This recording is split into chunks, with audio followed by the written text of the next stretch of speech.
The air inside the United Nations General Assembly was tense, too tense. Dozens of delegates from every corner of the globe sat in their velvet-cushioned seats, murmuring into earpieces and tapping on tablets. It was supposed to be just another high-level policy summit, until Alexandria Ocasio-Cortez, dressed in a deep navy suit and fire in her eyes, took the floor. "Let's stop pretending," she began, voice sharp enough to pierce steel. "What's happening in Burkina Faso under Ibrahim Traoré's leadership is not democracy. It's dictatorship masked as revolution." A visible wave of discomfort moved through the chamber. Cameras clicked. Pens froze. Some diplomats glanced toward Traoré's delegation. Others waited, silent, calculating, wondering if she had gone too far, or not far enough. Traoré didn't flinch. The interim president of Burkina Faso, calm and still, stared directly at AOC from his position across the room. He wasn't surrounded by aides or whispering translators. Just himself, hands folded, watching. Measuring. Then he stood. "No interpreter," he said quietly. "I will speak for myself." The room grew colder. "I fought not for power," Traoré declared, stepping to the central podium, "but for a people the West forgot."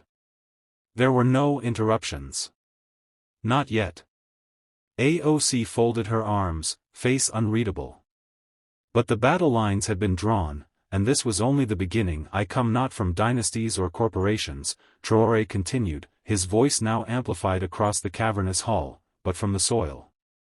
From the villages scorched by terrorists and forgotten by global aid." "Where was your concern then, Representative Ocasio-Cortez?" AOC didn't blink. Her response was sharp, immediate. "And where is your concern now, President Traoré?" she shot back, stepping forward without waiting for the moderator. "When journalists disappear, when protests vanish before they begin, when power is consolidated under your command, do you call that liberation?" The tension was electric. Delegates began murmuring, cameras zooming in, newsrooms around the world scrambling to cut into the feed. This wasn't diplomacy. This was war, in words. Traoré turned slowly. "Liberation," he said, "means protecting a nation from collapsing under foreign puppets and local traitors. You sit in comfort in Washington and lecture me on freedom. I walk among bullet holes." AOC's jaw tightened. "And I walk among lies told by those who hide repression behind the language of resistance." Every word felt like a punch. Every pause was a draw of breath before the next blow. The moderator, visibly overwhelmed, tried to speak. "Representatives, let's maintain order." "No," AOC interrupted. "Let's maintain honesty." A hushed gasp moved through the chamber. She wasn't playing by UN protocol. Neither was he. This was no longer about policy, it had become a stage for something deeper. AOC's voice dropped an octave.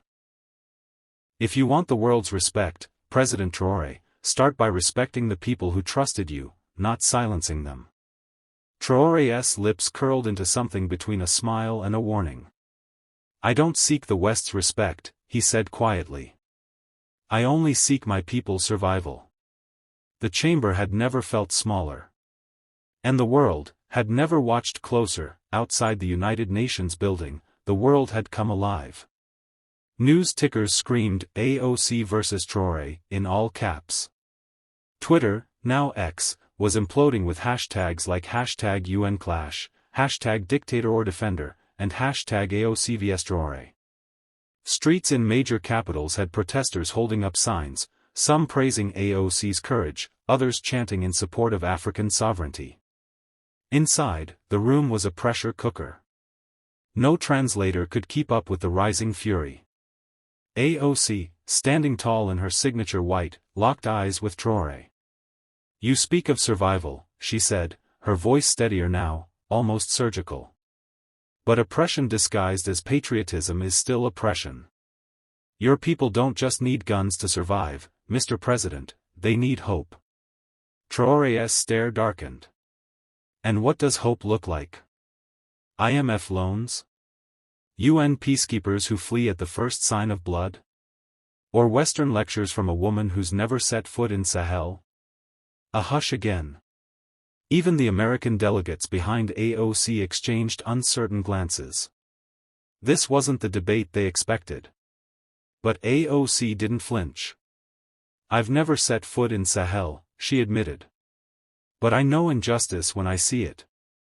I know fear when I hear it.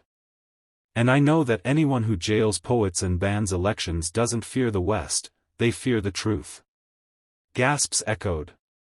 Traoré stepped forward now, close enough that the moderator instinctively raised a hand between them. You don't know Africa, Traoré said. You know sound bites. You know politics. You know how to be loud. But do you know how to lead without collapsing your nation? He leaned in, voice low but sharp. Would you still speak so boldly if it were your people dying every night? For a moment, AOC didn't reply. Then she did. I would speak even louder. The room was silent again, but the silence was heavy, electric, terrifying. The battle lines weren't just political now.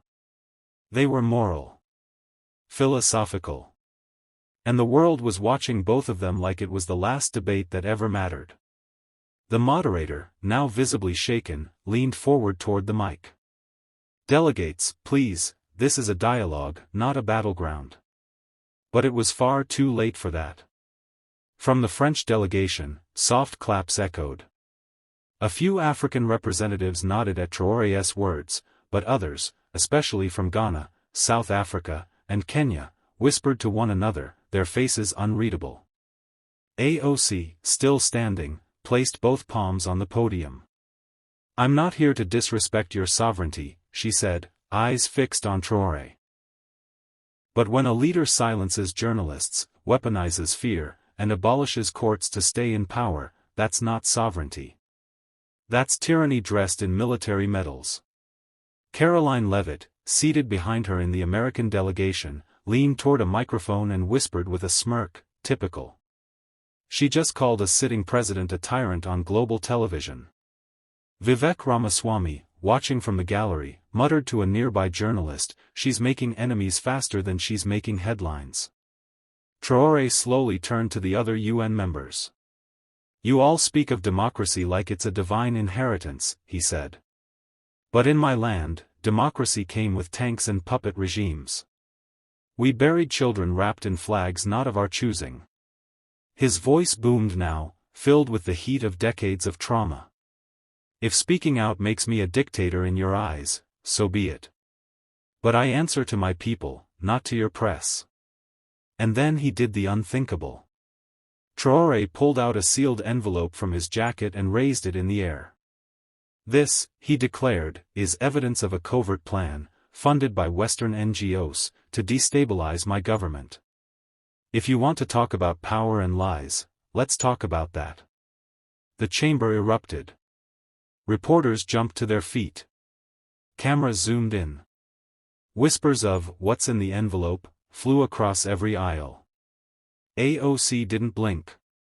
She raised her chin and said calmly, "Then open it." Traoré smiled. "I will. But not here. Not under your rules." And just like that, the debate shifted. This wasn't just about words anymore. It was about secrets, dangerous ones. And the whole world had just been promised a revelation.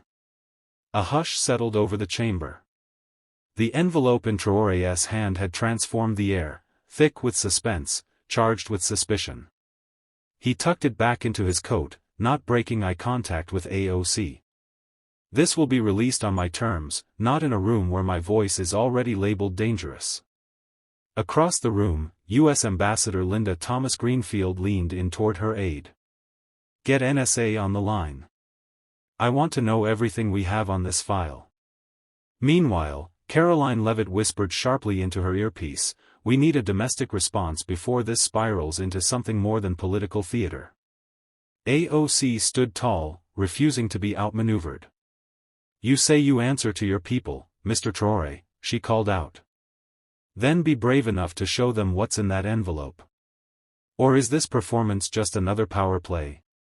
A few in the crowd gasped. Others clapped. Traoré took a slow step forward. Power? You want to lecture me on power? Your country has launched 80% of the world's military interventions in the last 50 years. Your currency decides whether my people eat or starve. But I'm the threat? The room trembled, not physically, but politically. The Secretary-General tried to step in again. We will now call a recess. No, Traoré interrupted. No more scripted order. He turned toward the gallery and pulled out his phone. I'm releasing it now. Cameras zoomed. Phones across the room lit up. Journalists scrambled to connect to live streams. AOC's aide ran to her with a tablet in hand. It's uploading. Global drop. Encrypted. She glanced at it. Lines of redacted funding. NGO names. Western consulting firms linked to covert operations in Burkina Faso. It looked real. Or was it? AOC turned to the press pool and spoke clearly. Let's not forget, truth without context is just another kind of manipulation. Traoré smiled faintly. And yet, silence has always been your strongest tool. In that moment, it wasn't clear who had won. But one thing was certain. The envelope had been opened, just not in the way anyone expected. And now, every nation watching had a stake in the fallout. By the time Traoré's leak hit global servers, news outlets were already running red banners. Breaking, documents suggest covert U.S. interference in West Africa. CNN. BBC. Al Jazeera. RT. Even Chinese state media joined in with lightning speed. Inside the UN chamber, phones buzzed like angry bees. Delegates whispered furiously in their native tongues. France's representative stood up and walked out. Germany requested an emergency closed session. Russia's envoy looked amused. Meanwhile, AOC's composure never broke. She knew how it would look. She also knew that timing was everything. Get me on MSNBC in 20, she told her aide. Not CNN. Too soft.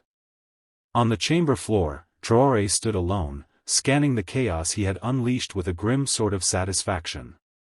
This wasn't just a public shaming. This was a declaration. Backstage, Caroline Levitt cornered AOC. Happy now? You handed him a platform. AOC didn't flinch. No, I handed the world a mirror. What they see now is on them. Caroline sneered. You think this makes you righteous? He's a dictator. He just hijacked the conversation, and you handed him the mic. Then speak louder, AOC snapped. But do it with facts. Not fear. Suddenly, a voice echoed through the speakers. The UN feed had been hijacked. Traoré's voice, clear and calm. You cannot silence what has already been heard. This is not propaganda. It is history correcting itself. Gasps rippled through the chamber.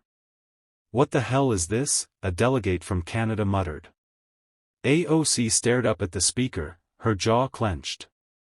This wasn't over. Not by a long shot. Because truth and manipulation were now indistinguishable, and the world was watching both play out in real time. Within minutes, the internet exploded.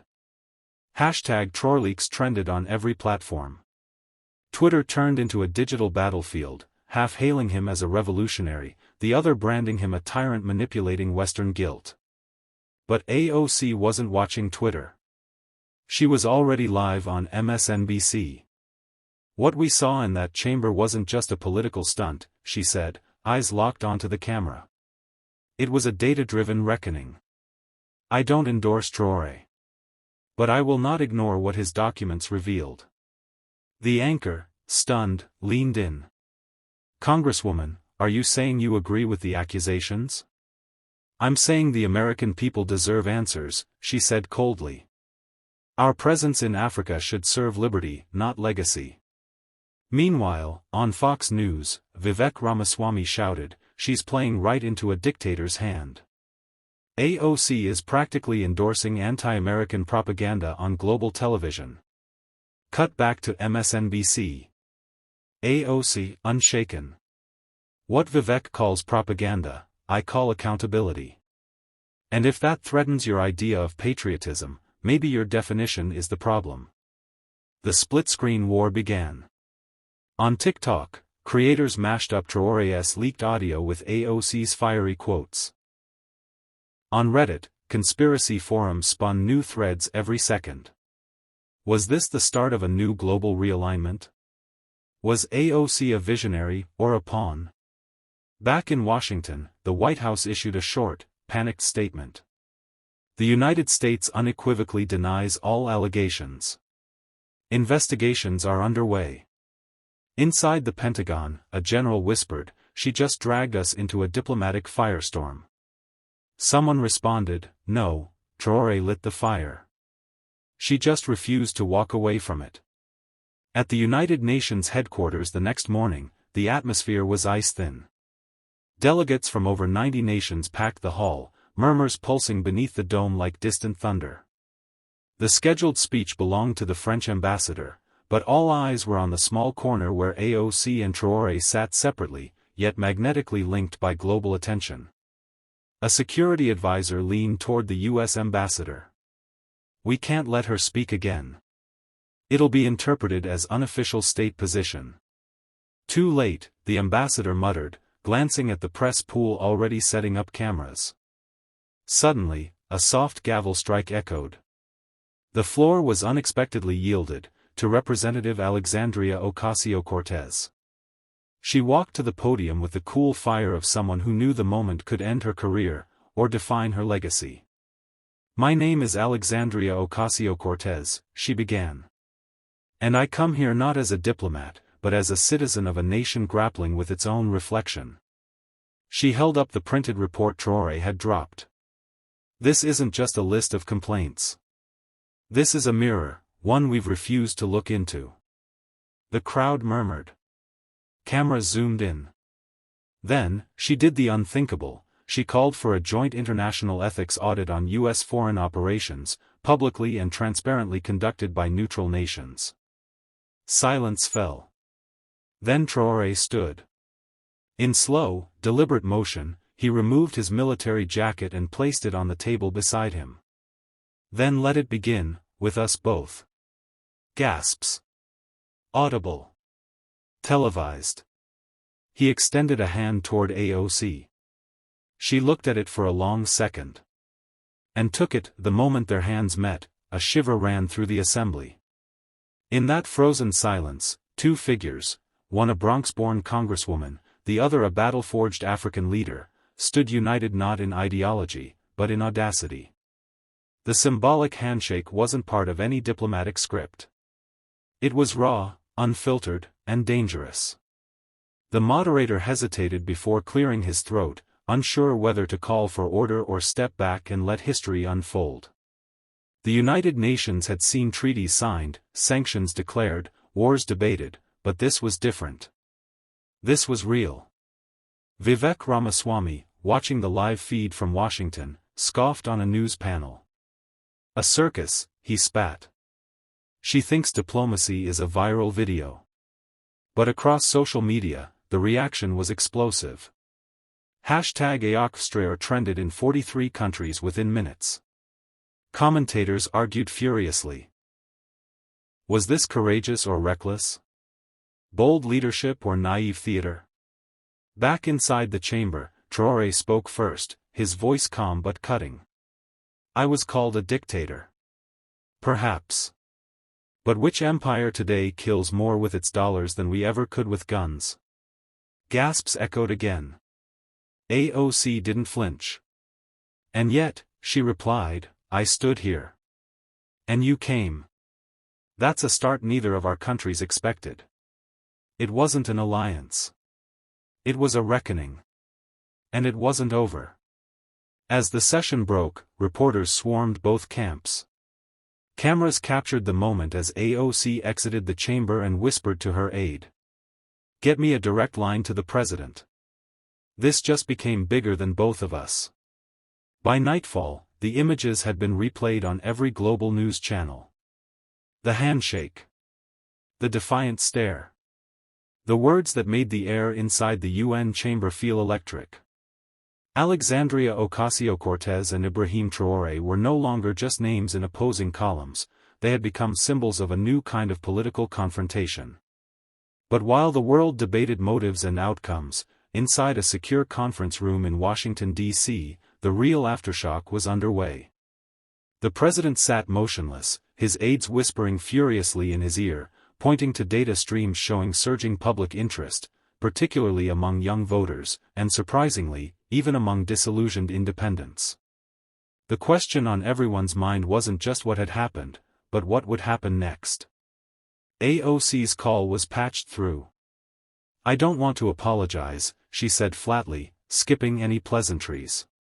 "But I will explain." "You don't need to explain anything," the president replied. "The world is already listening." Across the ocean, Traoré stood alone on a balcony, the Paris skyline glowing in the distance. An advisor approached him cautiously. "They're saying you handed her a win." Traoré didn't turn around. "No," he said. "I handed her the truth. Whether she knows what to do with it, that's her test now."